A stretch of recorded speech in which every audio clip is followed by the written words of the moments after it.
Welcome to the Education and Empowerment Podcast. In this show, our hosts explore success and advancement through education by interviewing today's top leaders in the fields of education, business, and technology in order to provide insight into what it really takes to succeed. This show is brought to you by Forstay, a SaaS-enabled online booking marketplace for student and intern housing. Forstay provides turnkey, all-in-one cloud-based accommodation software solutions for colleges, universities, and organizations. Learn more at offcampus.forstay.com and landlords.forstay.com. All right, let's get into the show.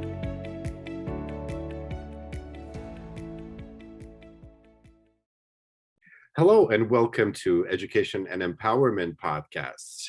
Today we have an amazing pleasure interviewing someone extremely knowledgeable about student engagement, student affairs. Without further ado, I'd like to welcome Charles Pryor, who's also completing his dissertation for doctorate, and we're going to learn a lot about empowerment, education, as well as about financial literacy. So welcome to our show. Thank you so much. Really looking forward to our discussion today. And the topic is one that I think I'm extremely passionate about, especially with regard to our students and the leadership roles they're going to take on in the world in the coming decades. That's amazing. We're so happy to have you today. We want to get started by, asking you if you can tell us a little bit more, how did you end up in higher education? So, it's an interesting story, and I apologize for the length of it, but I went to college at 16. I was a 16-year-old freshman at the New York Institute of Technology on a residential campus in Central Islip, New York. And anyone hearing this story, having any connection to that, will probably remember me, especially the staff. But as a young man, there were certain things that I just was not able to do. One of those was sign for certain treatments if I ever got ill, and there's a whole backstory there. But the faculty, but especially the staff and student affairs from the dean's office, from recreation and athletics, they really took me under their wing. And I have to say, I've been on college campuses for nearly 30 years now, and it's all because of those experiences, working with those leaders. They gave me an opportunity to grow and to develop. And while I was an engineering major, and that's, I have my bachelor's in engineering, I realized that based on the inspiration and the model that they created in that space, I never wanted to leave campus. I wanted to step into their shoes and their roles and create similar environments for students that came behind me to that campus, because I started working there and then branched out and have now enjoyed more than 23 years of full-time employment in higher education. That's amazing. It's interesting, you say that, everybody has its own trajectory in their careers, Mm-hmm. and yours is definitely inspirational. I was hoping that, our podcast listeners will learn a little bit more about the current role that you have as a vice president at Guttman Community College, if you can expand on that. Sure. As you said, I'm the vice president for student affairs at Guttman Community College. Guttman is CUNY's newest community college. We opened doors just under 10 years ago, so we will be celebrating our 10-year anniversary in the coming months. And as the VP, I'm strictly in charge of about 95% of our co-curricular engagement and activity, which means all of the things outside of the classroom that are designed to support learning, but also to support student engagement, thus my title, but most importantly, wanting to make sure that students are connected to resources on campus and throughout New York City through some of our other programs to ameliorate challenges and hurdles that might, slow their progress to a degree, but more importantly, keep them from plugging into the academics, because as a student affairs guy, it's students first, we want to believe that students stay in college, because of their relationships with the institution and individuals and their connections to resources so that they can be successful in their classrooms. So that's a little bit about what I do. And I'm the directors of all of those areas and ensure that they have the resources available to them so that they can get done the things that they need to get done. Because I work with a wonderful team of professionals on the staff side and absolutely on the faculty side, but wanting to make sure that they have the resources available to them so that they can deliver their message and deliver on the promise of, student support. That's amazing. And I know that the whole trajectory of student support also changed, especially with, how the world has been affected by COVID. And before we kind of get into, our main discussion, about financial literacy, I was hoping that, for a minute, you can, walk us through, March 2020 and, how you as a leader navigated those challenging days. So for me, March of 2020, I remember it like it was yesterday, and that's a good thing and a bad thing in many ways. But I remember thinking, how will we connect with our students and get to them the things that they need so they could be successful in our classroom? And then realizing that what we defined as the classroom was now going to have changed and be changed going forward. Let's be clear, we're looking into a next reality. There's no normal anymore. So the big thing for us was trying to identify the places within our structure and our model that had the greatest positive impact on our students, and seeing the feasibility of bringing those things to students online and through the virtual space. So that was one of those challenges. And how do you deliver tutoring? Right. How do you deliver mentorship? How do you, we have a Black Male Initiative program titled UMOC. How do I connect our UMOC mentors with our UMOC scholars? How do we, hone in on those relationships? So those were some of the things that we were trying to figure out early. And it became very clear that our students wanted to connect and see someone beyond the classroom. Right. And one of the things that we quickly put together was actually a medium like this, where I did a live show every week for students so that they can log in and talk with me and a number of staff members about things that were happening around the college, where we were with regards to the pandemic. Guttman is in the city of New York. So at the time, the governor was talking about flattening the curve and giving a lot of statistics, and essentially on a weekly basis. And we provided space for our students to plug in and connect to that. So that's really how we rolled into it. But I remember like it was yesterday, sitting with the team and saying, what do we need to ensure we continue to deliver to students? That was the big thing. Right. So that we can help them not only stay connected, but be successful. What are the components that are transferable to the virtual environment? And, and we figured it out for that moment. And then, of course, over time, because we're talking 2 years. That's right. We've been able to convert more and more to the online environment. But in that moment in time, that was the big ticket item. Let's create a prioritization list and let's start checking these things off so we can, support our students, but most importantly, keep them connected to us and to one another, because that peer interaction and engagement, it's invaluable in the collegiate experience. That's true. That's very true. And if you were to kind of summarize that experience with, one or two words, or maybe like one or two lessons that you want to pass on to, other higher education student affairs professionals, what would that be? For me, it's all about relationships. Right. Retention is relational. Whether we're talking about retaining students and wanting them to, build a relationship with the institution, or we're talking about retaining staff. We want our staff to feel connected not only to the institution, but to the mission of the college and this vision, which means what we're doing and where we're going. And that was the big thing. How do we maintain that? And if you, bring that to the top of your priority list, how to maintain connection to the mission and to the vision, your staff are going to be connected.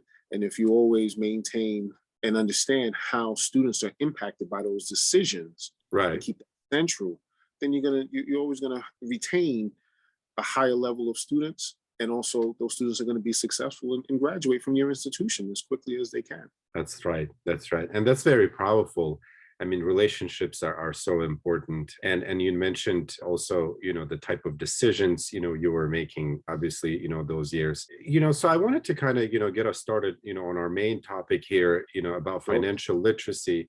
And I know that, this topic has always been a very, hot topic in higher education. And everyone would be, asking question, how do we prepare, citizens for sustainable economy, right? So practically everyone, whether it's, high schooler or freshman student or junior, everyone, its own level faces some sort of, issue with the money, whether it's, paying for college or, budgeting for different things.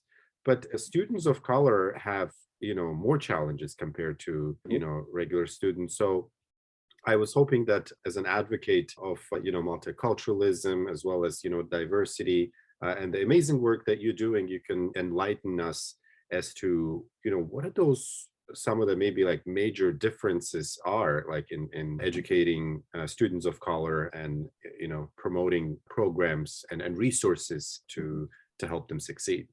Sure. The big thing is understanding how money moves and the things that you can do around it. There was a book some time ago called Rich Dad, Poor Dad. And I know, Right. some people, remember it. And some of the lessons are aligned with my thinking and some are not. It talks a lot about, the need to invest versus working hard and things like that. The thing is, financial literacy teaches us that if you understand how money moves, you want to continue to generate money, and you can do that by working and investing, but it also teaches us about how to invest that money, whether it's in time, the opportunity cost for doing certain things, and also some future casting. And that's, again, that vision statement that we were talking about with our That's college. right. It's about where we're going and what we can do with these dollars today versus those dollars tomorrow, and making smart choices. Financial literacy is not about the stock market. Right. It's really about the money that we have today and what we want to do with it tomorrow.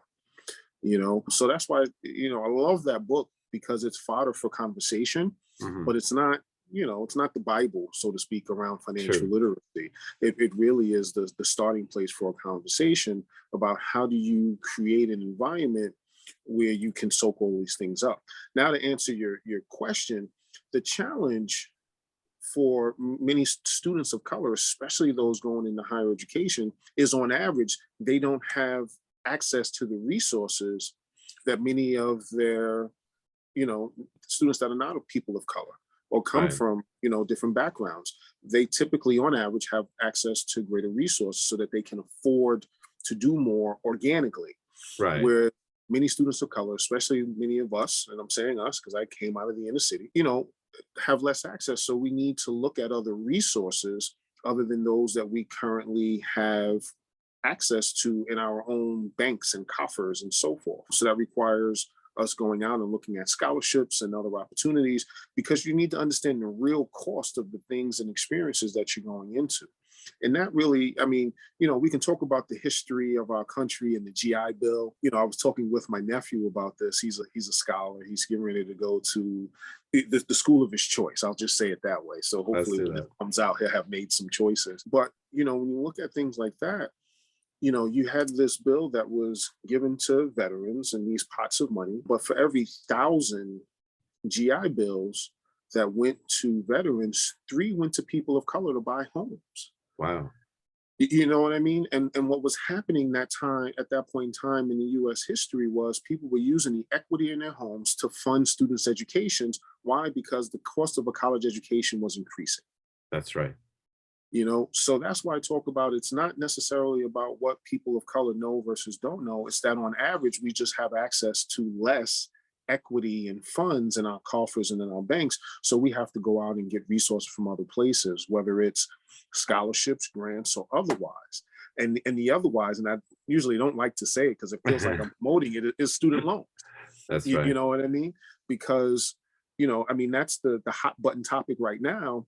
There's $1.5, I think, trillion owed in student loans. And most of it is by people of color, Right. that have that debt. So wiping it out really changes the landscape of wealth in America, but it also undoes some of the unjust things that happened 50, 60 years ago when many Americans were using equity in their home to purchase houses. But, we can continue down that road if we want to, but it's really about access to the resource that changes how our students of color enter the realm of higher education. You mentioned about, the starting point and the continuous, rising of costs, from the history. But when you look at what's going on today, it continues to exist. You see prices, you see, costs, everything, continuously There's inflation. There are a number of other factors, obviously, within. For our podcast listeners who, maybe students or parents or other educators, can you give us maybe a highlight of, what different costs students incur? I guess we want to Mhm. explore how affordable is higher education for students of color by maybe getting examples of like what are those one by one costs they need to like think about as they enter higher education. Maybe You you're know, referring it to your nephew, so no, no, absolutely. One of the things that, my colleagues and I always talk about is many families show up with a plan to pay for college for the first year, because they see, all right, that's the number we gotta meet. But if they're going to community college, they got to do Mhm. that for at least 2 years. And if they're going to a 4-year college, they got to do it for 4. So Right. how does that show up in a budget sheet? You know what I mean? True. But so the first thing is thinking about how many years you intend on going to school, what type of degree you intend to start with, whether it's an associate's, a bachelor's, a master's, or a terminal degree, Right. which each level you have to be in school for a number of years. That said, there's obviously tuition. There are student fees. If a student is staying on campus, they have housing, they Hmm. have a meal plan, and most places have an insurance plan that you'll need to pay for, Right. because you're staying in their residence halls. And then, of course, books. People always forget about the cost of books. And now, granted, there are a number of open educational resources that are Right. available for students at low or no cost. But to be honest, most of the better publications that have the newest information still have quite a substantial amount of cost to them. I mean, I went to school in the early 90s. Right. And I can remember my engineering textbooks were $250 a piece. You know, Wow. they came with 5.5 or 5.25 inch floppy disks, some of them, to date myself a little bit. But Wow. can you imagine what those same textbooks cost in the early 2020s? You know, so Wow. so we're talking hundreds of dollars per semester on top of all of the other things that I just discussed. Now, mind you, if a student's living on campus, they haven't they haven't done any laundry Right. in the prices that I just gave. They haven't gone to the movies with friends. Mhm. You know what I mean? Or a campus basketball game or baseball game if their campus has athletics, or even bought a t-shirt, at the bookstore. So all of those things add up. And those are things that folks, I think, too often discount, because it's like, well, I just got to get them there. And that's step one. Right. But getting them there and then keeping them there Oh, wow. long enough so that they can graduate without the stress of how do I pay this bill? Because That's a that's that, billion yeah, dollar question there. absolutely, absolutely. And that's why very often people end up borrowing money so that they can go to school. And don't get me wrong, I understand why people would borrow money so that they can go to school because it's necessary. But I have at least two friends that borrowed somewhere in the area of $90,000 to go to school. They have since paid back over $70,000, and they still owe another $70,000 or $80,000 because of the way Wow. the interest compounded and the way that they were able to make payments. And they're very successful, have phenomenal six-figure jobs, but they didn't have those six-figure jobs when they graduated. So they were paying the lowest amount and getting taxed with the greatest amount of interest on the most amount of principal. So that's one of the ills of borrowing that type of money to go to school. You know, Well, I mean, it's tough. I mean, I can imagine. I mean, when you're in a position to let your child go to a very good higher education institution, you'll do everything. right. You end up signing all these different loans and everything. But thankfully, the world is changing in a better way, and there's more resources obviously being developed. And I'm really hopeful that with professionals like yourself, we'll be able to bring more education and enrichment programs that young people can take advantage of to be able to make better decisions. Absolutely. I mean, and one of the decisions that we can make as parents, I have an 8 and a 19-year-old, is, plan early. Right. One of the things that without any interest, I think it's like $15 a paycheck. So if you get paid every 2 weeks, Hmm. $15 a paycheck over 18 years gets you like $15,000. Wow. And that's without any interest, that's without any investing or anything like that. Right. You know what I mean? So, imagine adding on, like you said, the interest. Imagine if you decided to invest it. Imagine if you put it into a fund, whichever fund. And I'm not here to, speak for or against 529s or traditional Right. savings or anything like that. But the moment you add interest to it, it has the opportunity to grow. And that's the thing. Financial literacy is about understanding the money, the investment, and the time. Exactly. Because what's $15 every 2 weeks to most of us? That's probably, if we work in Midtown. That's a Cost of sandwich. That's not lunch. That's a sandwich. Midtown Manhattan. $15 is a sandwich. So the opportunity cost is giving up a sandwich every 2 weeks so that you can afford this thing later in life for your young one. Now, mind you, of course, if you have 5 kids, then it's a few more Right. sandwiches. But it's about the investment and the time and having a vision and something that you're working toward. That's fantastic. That's a really good subject to explore. I mean, I remember, myself going through, higher education and a lot of other young people that I've been fortunate to inspire and empower, and thinking that, and always, when I get feedback as they grow was, what is one thing, you can do better, right? And, what is one piece of advice I can give you today, for you to become better? And 9 out of 10 times it was about how to manage my money, like what kind of decisions I need to make today to be able to be successful later on, or successful tomorrow. So do you mind maybe giving words of wisdom to young people who are going to college?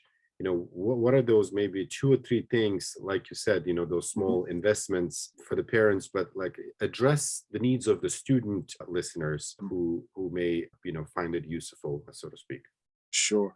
One of the things, especially since the Obama administration, most college campuses have a scholarship coordinator. This is a person whose name, whose office location, and email address you should learn if you're currently in college, so that you can discover or uncover, however you approach it, opportunities that are available to you at your institution. You'll be surprised. Most people think, oh, I got to have a perfect GPA or this, that, and the third.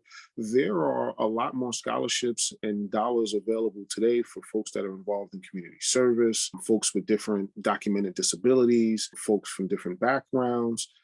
Whatever it is, I bet you there's a scholarship bucket that is available to you.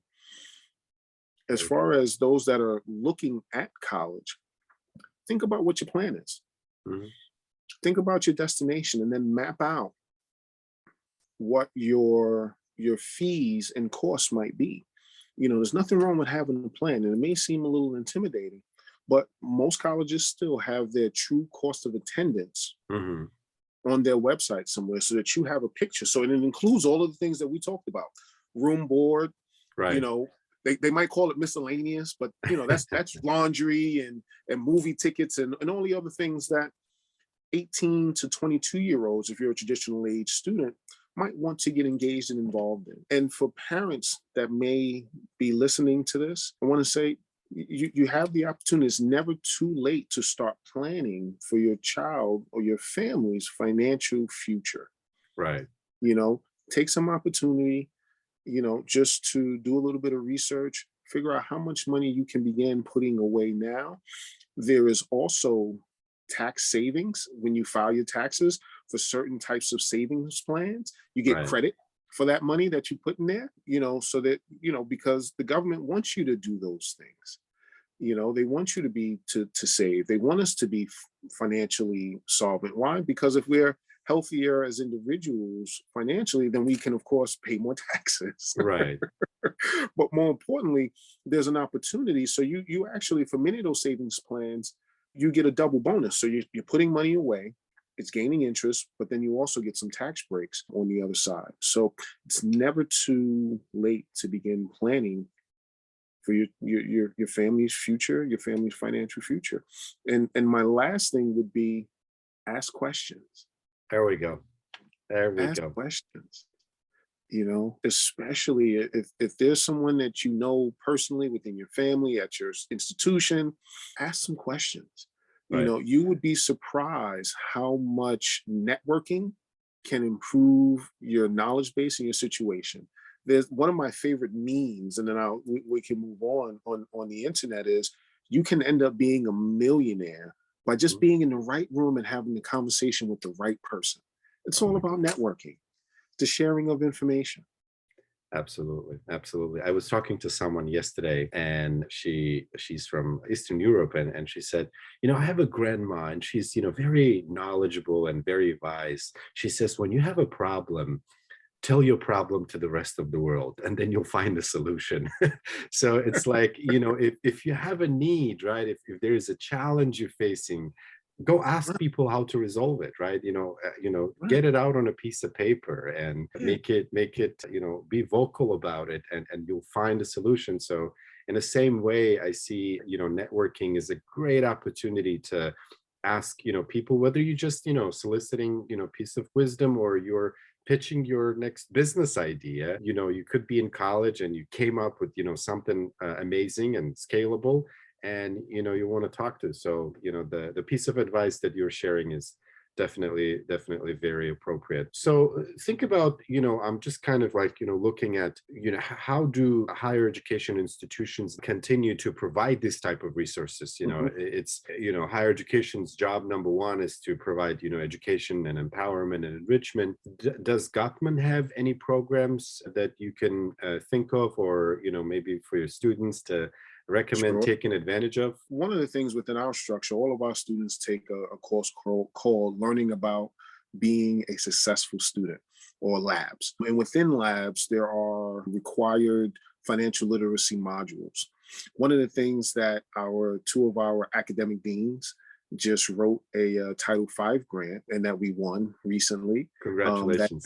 Thank you. That has a financial literacy curriculum in there that I wrote the curriculum. Can I be the first student? And it has required components for students, required components for student leaders, because that's one of the things, if you're a student leader and you're giving that energy to the institution, we want to make sure that we pass something on to you that's extremely valuable. So that's two components of it. But then we also have a component of it that are around a certificate program around financial literacy. And it goes into some heavy things about like mortgages and credit. And some things that are going to be, propel students and people, further in life, things that I had the opportunity, I'm going to say, to learn when I was in my early 20s. But I always say, if I could have learned those things when I was, in high school, or when I first got into college, it would be a game changer. But through that Title V, we were able to produce this curriculum. We just received the funding recently, so we're building the infrastructure. But our students have already began for the last few years learning about financial literacy in their first year experience class, which again is called Labs. We're now building on that piece for our student leaders. And we'll be developing through our Career Innovation Hub my certificate on financial literacy, hoping to obviously attract students, but also community members that are desirous of learning a little bit more about how money works and how, money doesn't buy happiness, it buys options. You're so true. You're so true. It's definitely, gets to a point where, we need to realize that there is so many resources available for this, young people. And you're, so right about, asking the right questions and soliciting those resources. And I'm glad that we have, this opportunity to do an interview with you, and we will make sure we spread it, as widely as possible, so more students and parents and other educators working know that such resources exist. I can't stress enough how much, I interact with parents and with other educators that always say that, hey, it's very hard, it's very expensive to pay for this resources. But, this one question, well, did you check on scholarships, or have you considered, the different options for you to afford this? Is a big question that really empowers them. And I think it's Rich Dad Poor Dad who actually said, it's not the question of is it expensive, I have to give up things, it's how can I afford this is the question you should ask, right? and you're going to start, changing your mind. So I'm glad we're talking today about this topic, and I really hope that young people will find it useful. Yeah, thank you. As you know, it's a topic that I'm extremely passionate about, and sharing that message. As you said, it's not just about affording the institution and the tuition, but about life beyond that. Exactly. But for many people, their first few financial decisions are made in college. Yeah. At least around that age. So if we can, get that information to young people and get it to parents so that they can share with their young people, then we'll have a tremendous impact. But as you said, it's, sometimes it's just about changing your focus. Not this is too expensive, but how can I afford this? What are the things that I need to give up to make this work? Exactly. Like I said, a sandwich every other week, if you want to save some money for, to help your child go to college. That's true. That's true. One of the reasons actually we started our podcast is, during the whole pandemic, we realized that a lot of, educators were asking questions. How can we continue the work that we're doing in a such a, limited time and resource where we are trying to juggle so many things? And a lot of our podcast listeners are actually professionals like yourself. I was hoping that you can expand on the topic of what's the future like, right? And what type of opportunities do you see as a higher education professional and a leader in this field? What would you say is going to be happening, and what can other professionals do? Like, are there things we should be doing now to continue, providing these resources and programs? I'd like to hear your thoughts about that. Sure. I think the big thing is understanding that equity, diversity, and inclusion are going to be a tremendous part of this next reality. One of the ills of beyond the pandemic was that while the world was on pause, racism and prejudice was not. And we saw that in a number of incidents throughout the US, and it resulted in the largest social movement that the world has, at least been recorded in the world. So that's going to be a huge part of our building relationships with students and understanding students and engaging them and their parents and the paths that they choose. Right. One of the things when I was a very young student affairs professional, and we talked about Chickering and student development theory and all these other things. And then when you dig down into it and you look like you and I, you realize they weren't studying people that look like us. The value of the studies doesn't necessarily get decreased, but the application of it to other students is not as strong as we once believed it was. And I say that as an example of when we look at literature and when we apply studies and we try to bring that piece of it into our daily work, we want to make sure that our thinking and the research and those data that we are referring to and using are as diverse and inclusive as the students that we are intending to serve. I think that's going to be the big thing going forward, is making sure that when we put literature, people, ideas, that it creates and permeates inclusivity and inclusive space. That's right. That's right. That's great. I mean, that's definitely a great avenue, for us to continue looking. And I hope that, as we wrap up this episode, our podcast listeners will find this episode useful, and they will be able to act upon the words of wisdom that you shared about, literacy and affordability of higher education for students of color. Is there a piece of wisdom on education and empowerment, or a favorite quote you want to leave us by? I have a few, but for today, my mother would always say, try to have a great day on every day that ends in Y, and essentially have a great day on purpose every day, because when you feel good, you do good things. That's amazing. That's Absolutely. amazing. That's amazing. Well, thank you so much for your time, Dr. Pryor. On behalf of Force Day Education and Empowerment Podcast, I'd like to thank you for all of the different insights and thoughts you brought to the table.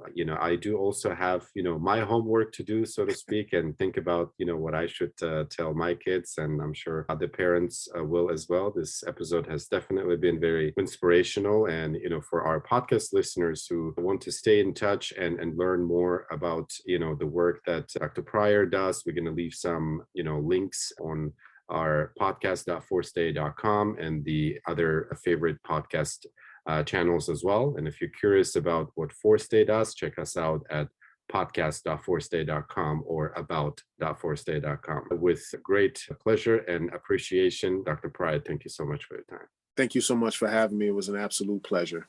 Until our next time, see you soon. We hope you've enjoyed this episode of the Education and Empowerment Podcast. This show is brought to you by Forstay, a SaaS-enabled online booking marketplace for student and intern housing. Forstay provides turnkey, all-in-one cloud-based accommodation software solutions for colleges, universities, and organizations.